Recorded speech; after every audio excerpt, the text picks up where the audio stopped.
Salut la compagnie, c'est Jules Melon et aujourd'hui dans un Ciné Critique, je vais vous parler d'un film que j'ai vu comme ça, sur le pouce, à la volée, c'était pas prévu.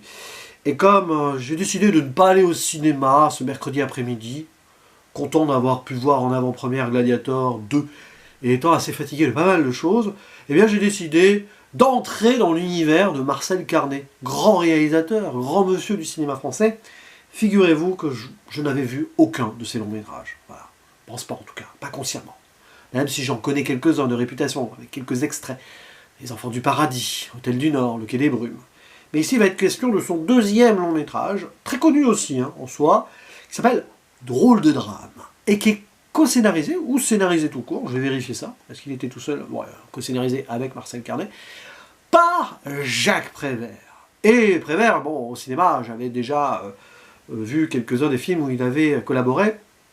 Les Disparus de Saint-Agile, je crois qu'il n'est pas crédité dessus, ou Les Crimes de Monsieur Lange, de Monsieur Renoir. Toujours pas évoqué de Renoir sur la chaîne d'ailleurs, il me semble, mais j'en ai vu quelques-uns. Et j'ai choisi donc presque le début de la carrière, où il a fait un film avant qui est moins réputé, mais peut-être avant de voir les encore plus connus. Il s'agit d'une adaptation d'un roman anglais, une comédie, d'ailleurs le film est une comédie, un bouquin écrit par Joseph Storer Clouston, et d'ailleurs ça se passe aux États-Unis, aux États-Unis, vous voyez, je suis fatigué. En Angleterre, façon de transposer cela, mais avec la langue française. Le bouquin s'appelle en version française La mémorable et tragique aventure de Monsieur Erwin Molineux, en version originale His First Offense. Et donc ici on a une transposition de l'humour britannique, qui est bien à part, en version française, et ça donne un décalage. Au casting, nous avons des grands acteurs du cinéma français. Michel Simon, que personnellement j'adore, notamment dans L'Atalante de Jean Vigo, petite dédicace à Microciné s'il passe par ici, mais il y a aussi Louis Jouvet, qui joue une sorte d'archevêque, là. Ah. J'en parlerai après. Jean-Pierre Aumont, Jean-Louis Barrault, Nadine Vogel, ou encore Françoise Rosé, un des rôles principaux, qui joue, on va dire, la matriarche, l'épouse, la bourgeoise. Bref, c'est un film d'époque, 1937, qui pourtant, sur plein d'aspects, était bougrement moderne à l'époque. Oh là là. Alors aujourd'hui, évidemment, vous le voyez, c'est un peu daté. Fatalement, il faut toujours se placer dans une certaine ambiance, dans un contexte particulier, face à un film aussi âgé, mais qui en dit long, peut-être, sur les intentions de ou des auteurs, ici. Bon, l'histoire est un petit peu bordélique, il faut l'avouer, parce que ça n'arrête jamais. C'est pas loin du vaudeville ou du théâtre de boulevard, mais mis au cinéma. Ça se passe donc à Londres. Il y a un évêque au début qui donne une sorte de conférence prêche, dénonçant la littérature un peu policière, oh là là, mettre les crimes en avant comme ça. Et il met au pilori, quelque part, un certain Félix Chapelle, dont on ignore totalement le visage. C'est un pseudonyme, quoi. On comprendra très vite qui c'est dans le film. Ça joue pas sur le suspense.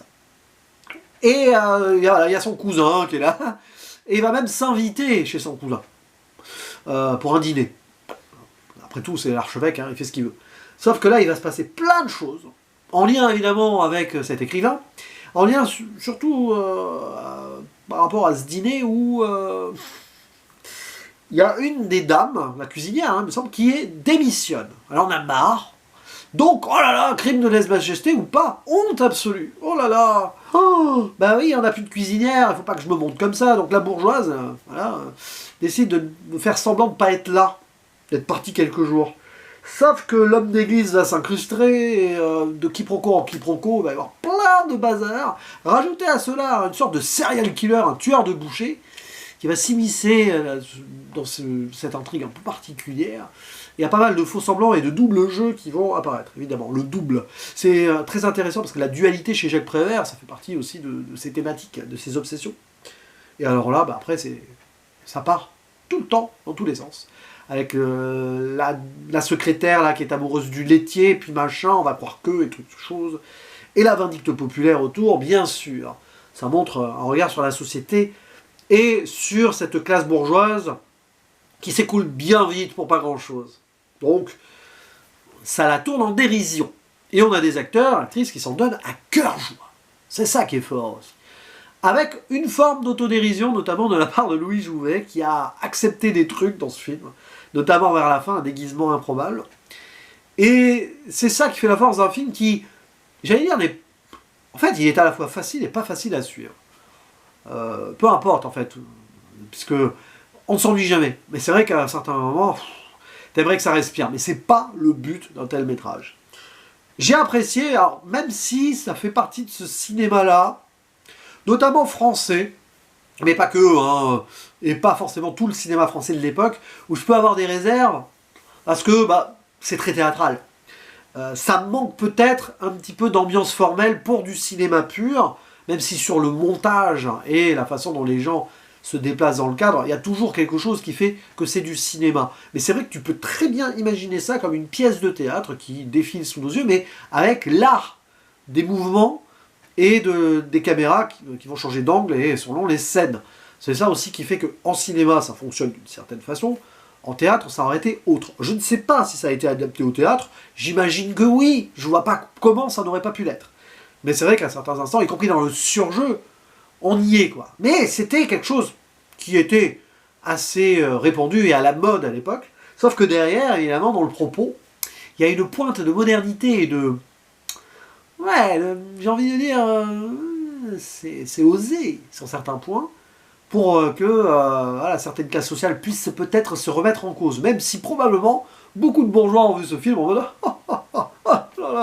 Eh ouais, mais ça aurait pu arriver à vous. Très bien possible. Ouais, oui. Oh là là, il suffit que la cuisinière démissionne pour que de suite de péripéties en péripéties, ça se termine très mal. Hein. Avec des jeux de déguisement, des jeux donc de double identité.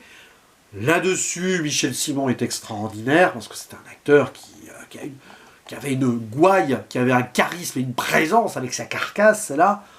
Les duos qu'il forme, soit avec Françoise Rosé, soit avec Louis Jouvet, pourtant les deux ne s'aimaient pas, du moins sur le tournage, sont assez brillants. Et ces deux-là, donc, et je connaissais quelqu'un dans ma famille qui me disait toujours ça, hein, bizarre, comme c'est bizarre.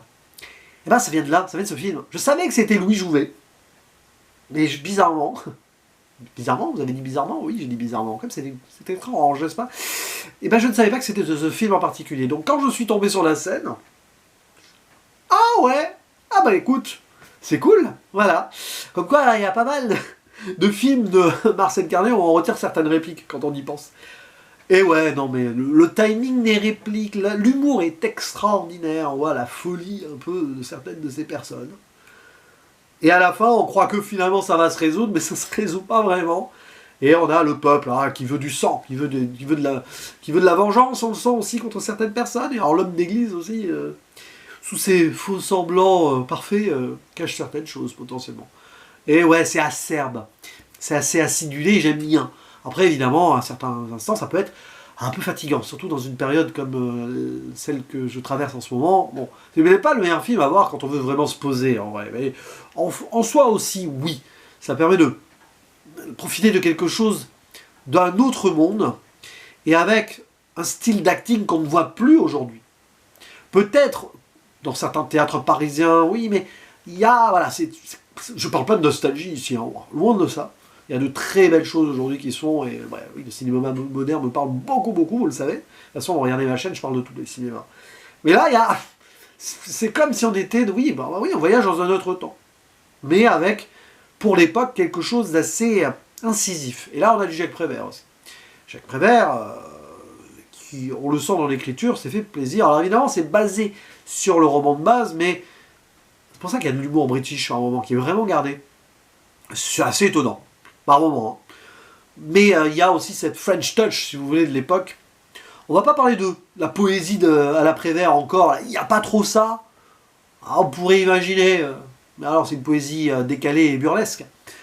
C'est quand même, voilà, et c'est super bien interprété. Voilà, c'est peut-être du surjeu théâtral, mais alors, quelle bande d'actrices et acteurs, tout simplement. Voilà, donc c'est une petite pastille, comme ça, c'est un procédé critique. Je ne vais pas aller beaucoup plus loin dans l'analyse, parce que là, c'est quelque chose qui se voit, qui se ressent dans une globalité, dans la façon dont ça s'enchaîne et ça fonctionne. C'est difficile d'expliquer cela par la présence, par donc l'écriture. La mise en scène passe par là, de toute façon. Dans cette narration-là globale et la façon dont tu vas faire du tac au tac certaines choses et comment tu construis ton truc, Bah oui, il y a de la mise en scène. Ça paraît discret comme ça, t'as l'impression qu'il pose sa caméra, pouf, les scènes. Mais il y a tout un travail derrière. Voilà, mais c'est très difficile à décrire et à analyser comme ça, surtout après un seul visionnage. N'hésitez pas à dire en commentaire ce que vous pensez de ce film, drôle de drame donc, pas confondre avec drôle de dame, et aussi à conseiller d'autres films de Marcel Carnet, alors ceux que j'ai cités au début, peut-être d'autres, peut-être que j'en verrai d'autres, ces prochains mois, c'est possible. Quand j'ouvre ici la filmographie d'un réal, souvent je continue. Voilà. Donc à vous la parole, et il ne me reste plus qu'à vous dire à la prochaine, ciao.